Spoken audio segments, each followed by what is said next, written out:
Bienvenue à notre enseignement sur les tentations de Jésus rapportées dans les évangiles. Je rends gloire à Dieu pour ces précieux moments que nous avons et pour ce qu'il permet que je puisse partager sur cette période de la vie de Jésus pour nous édifier tous ensemble. Prions avant de poursuivre. Seigneur Dieu, Père éternel, bon Père, merci pour ton amour pour nous, ton amour pour toute l'humanité. Merci pour cet amour que, Seigneur, tu as permis que nous puissions découvrir. Merci pour Jésus, pour ce qu'il a fait pour nous. Merci pour ton œuvre et la vie que tu nous donnes en Christ. Pour ce temps, Seigneur, je prie que ton esprit donne à chaque personne qui écoute ces enseignements d'être édifié dans son homme intérieur. Seigneur, merci pour ton esprit, pour m'inspirer dans ce partage dans le nom de Jésus. Amen. Alors nous poursuivons et nous tirons vers la fin de cette série d'enseignements qui porte sur les tentations de Jésus, qui ont été rapportées dans les évangiles. Nous suivons la progression des tentations telles que relatées dans le livre de Matthieu et aussi du livre « Il est aussi écrit ». Alors, nous sommes à la réponse de Jésus à la troisième tentation. Et nous allons lire pour cela Matthieu chapitre 4, les versets 10 et 11.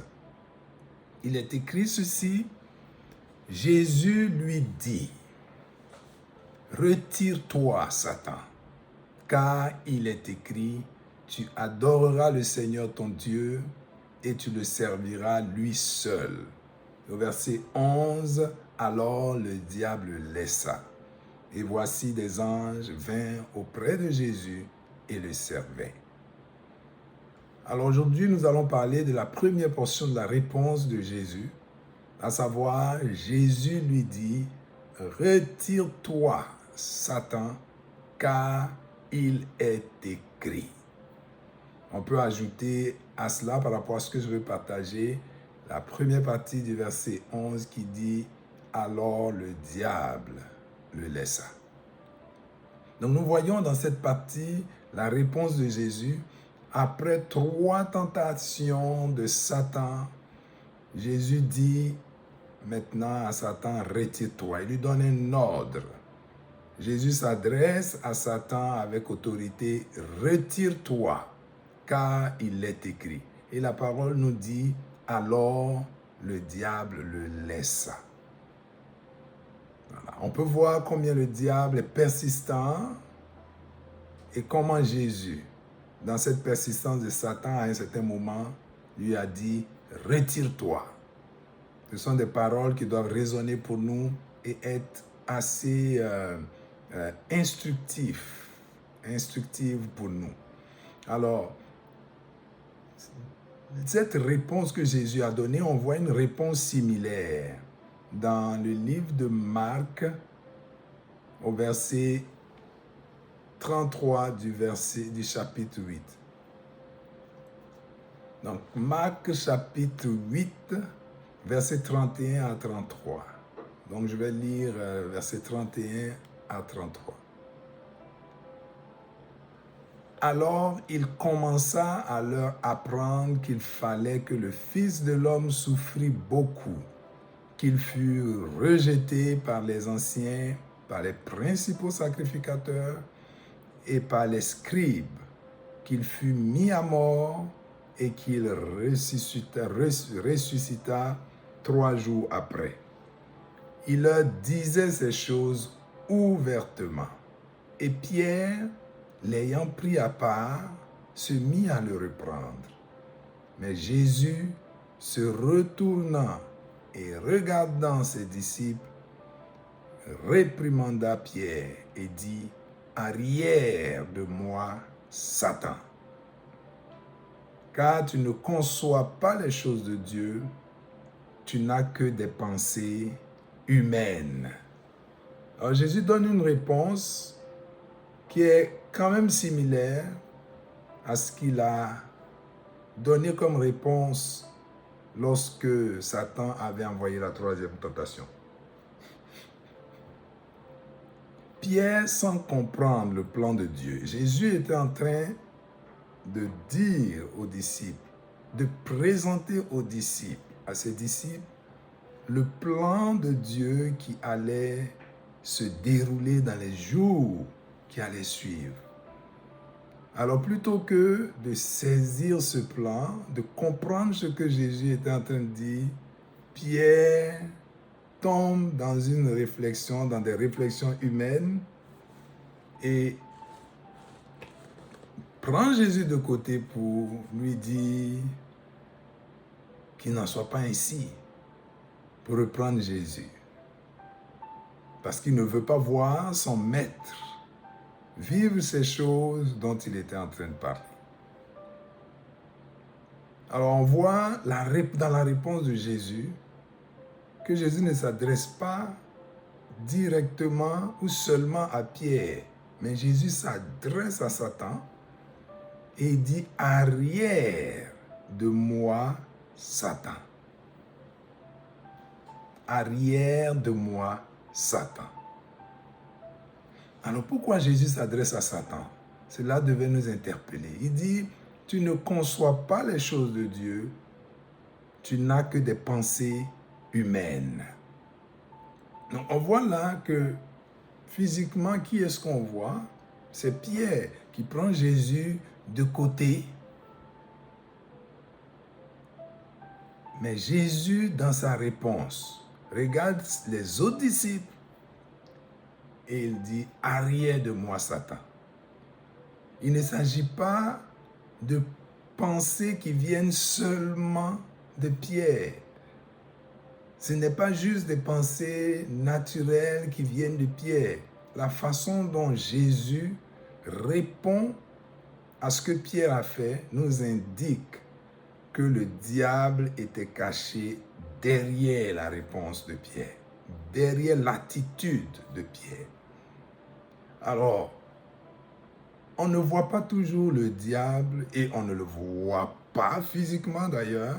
Donc, il ne va pas venir physiquement pour qu'on le voie, pour qu'on sache que c'est lui qui souffre telle ou telle pensée. Mais nous comprenons dans ce cas où Pierre s'oppose aux voix de Dieu que Satan était derrière les paroles qui sortaient de lui, dans l'attitude qu'il avait. Dans notre vie de tous les jours, dans notre attitude par rapport au plan de Dieu, dans l'attitude que nous avons envers les autres, peut-être qu'ils sont appelés à faire quelque chose que Dieu leur a mis à cœur, ou nous-mêmes, les pensées qui vont nous venir, comprenons que le diable, que Satan peut être derrière plusieurs pensées et plusieurs paroles qui vont sortir de notre bouche. Dans les sessions précédentes, les sessions qui sont déjà passées, j'ai parlé du fait qu'il est important de garder les paroles de Dieu dans nos bouches. Que les choses qui sortent de nos bouches soient des choses qui sont conformes à la parole de Dieu. Aujourd'hui, nous avons cette grâce d'avoir la parole de Dieu écrite pour nous. Alors, profitons-en pour ne pas que les inspirations du diable soient normales pour nous. Jésus dit, car tu ne conçois pas les choses de Dieu. Comment un enfant de Dieu peut comprendre les choses de Dieu et concevoir les choses de Dieu s'il n'est pas attaché à la parole de Dieu? Dieu s'est révélé dans sa parole et c'est le moyen que nous avons aujourd'hui de nous attacher à Dieu. Même s'il nous parle par son esprit, ce que l'Esprit de Dieu va nous dire pour être sûr que nous recevons cela de l'Esprit de Dieu, ça doit être conforme à la parole de Dieu. Donc, pour concevoir en nous les choses de Dieu, nous devons nous attacher à la parole. Jésus dit une autre chose, tu n'as que des pensées humaines. Et je pense que cela est un peu directement adressé à Pierre. Ces pensées sont juste humaines.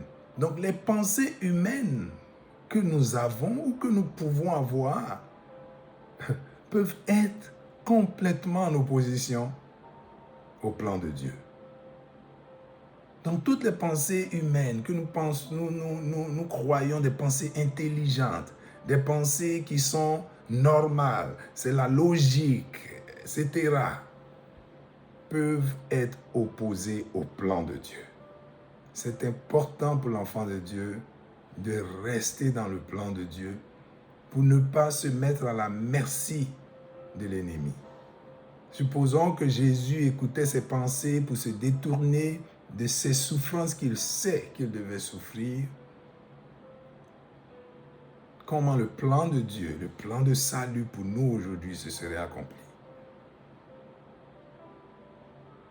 Quelquefois, Dieu peut nous dire d'avance les choses, Dieu peut nous montrer les choses qui vont venir, mais va nous fortifier pour que nous puissions aller de l'avant là-dedans.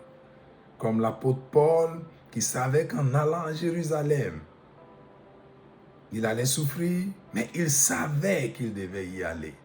Et après, Dieu lui a dit de prendre courage, parce qu'à Rome, il allait travailler avec lui. Alors, les plans de Dieu sont ceux que nous devons rechercher, concevoir en nous et laisser exprimer.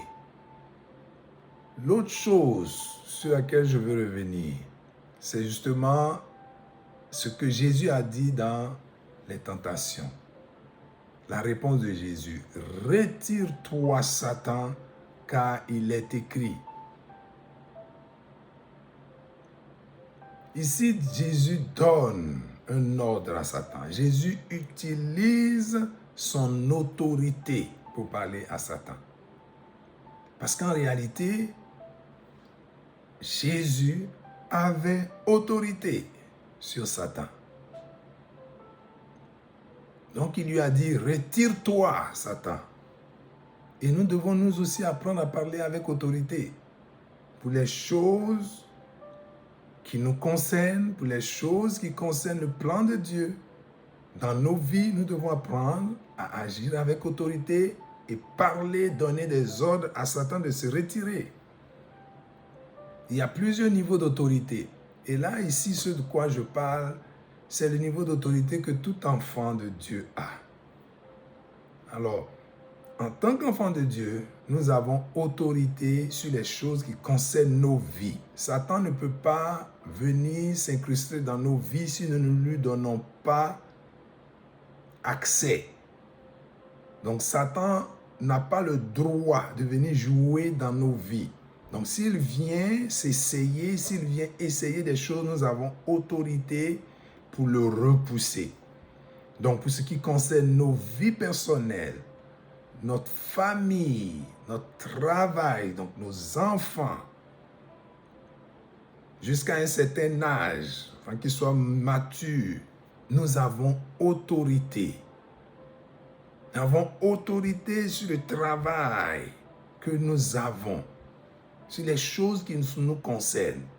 L'ennemi n'a pas le droit de venir et de chambouler les choses qui nous concernent. Alors quand nous ne savons pas les choses, ces choses-là, nous n'exerçons pas notre autorité, le diable prend plaisir à venir détruire les choses qui nous concernent. Notre santé, notre travail, notre vie, nos projets, nous avons autorité sur toutes les choses qui sont liées à notre vie. Nous avons autorité pour dégager le diable de nos enfants pendant qu'ils sont encore enfants, qu'ils ne sont pas encore adultes. Et pour éloigner la main de Dieu, la main de Satan plutôt, permettre à la main de Dieu d'agir, éloigner la main de Satan de ce qui nous entoure. Parce qu'il agit beaucoup dans ce monde et nous devons agir avec autorité dans ces choses. Et être convaincu, le faire avec foi. Si c'est dans la peur, notre autorité n'agit pas. Parce que la peur vient du diable. Donc déjà, c'est comme une emprise du diable sur nous de fonctionner dans la peur. Nous ne devons pas faire les choses dans la peur. Nous devons faire les choses avec foi dans la parole de Dieu. Dans ce que Dieu a dit. Donc il y a plusieurs niveaux d'autorité. Et pour d'autres qui sont appelés à certains ministères d'une certaine envergure, il y a un niveau d'autorité que Dieu va leur donner aussi pour qu'ils puissent exercer ce ministère. Donc nous avons autorité en tant qu'enfants de Dieu. Le périmètre, premier périmètre d'autorité que nous avons, c'est notre propre vie, les choses qui nous touchent directement. Et nous devons apprendre à exercer notre autorité à ce niveau-là. Jésus a dit, car il est écrit. On voit encore que Jésus utilise toujours la parole, toujours, et depuis le début de ses partages, de ses enseignements, c'est quelque chose sur lequel j'insiste. Important, très important pour l'enfant de Dieu, de connaître son Dieu, de connaître la parole de Dieu, donc de connaître Dieu à travers sa parole. Dieu s'est révélé dans sa parole. Le diable, comme on l'a vu dans le cas de Jésus, a utilisé plusieurs angles d'attaque. Il a essayé sur tel côté, il n'a pas réussi. Il a essayé sur tel autre côté, il n'a pas réussi. Il change d'angle d'attaque. Il va toucher plusieurs aspects. Et si notre connaissance de Dieu est limitée, parce que depuis que nous sommes enfants de Dieu, nous ne nous intéressons pas à la parole de Dieu, alors nous sommes une proie facile de l'ennemi. Nous devons connaître la parole de Dieu pour répondre, pour avoir une réponse à chaque tentation que l'ennemi va envoyer. Je l'ai déjà mentionné, mais je le répète, on ne triomphe pas devant l'ennemi par les raisonnements. On ne peut pas triompher en tant qu'enfant de Dieu juste avec l'intelligence humaine. On ne peut triompher qu'avec la parole de Dieu. En ayant la parole de Dieu dans nos bouches, pour déjà tracer les chemins de notre vie, pour déjà dégager l'ennemi de tout ce qui concerne nos vies et marcher par la foi. Connaître la parole pour répondre à l'ennemi quand il vient avec des tentations. Et quand il vient avec des tentations, il faut répondre. Utiliser la parole pour répondre au diable. Notre autorité aussi, nous devons l'utiliser conformément à la parole.